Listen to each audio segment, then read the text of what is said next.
We have a vacancy right now in the Supreme Court of the United States. That vacancy is as a result of the tragic loss of Justice Scalia, a man who understood the proper role of the Supreme Court. The Supreme Court's proper role is not to make law.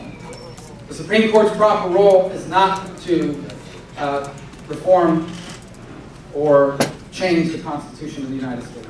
If you want to change the Constitution, there's a process for that. It's a constitutional amendment process.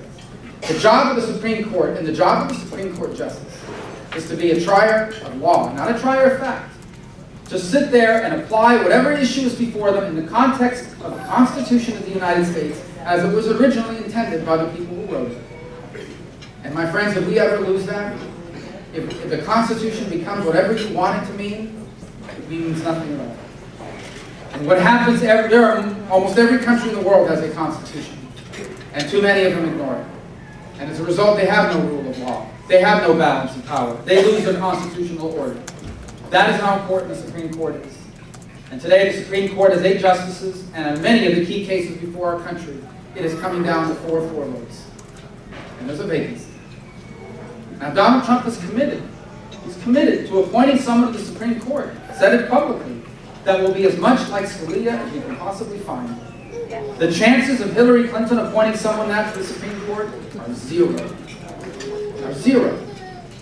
But no matter what, that nominee has to come to the United States Senate. And I want to tell you what the United States Senate is going to look like if Chuck Schumer becomes the majority leader of the United States Senate.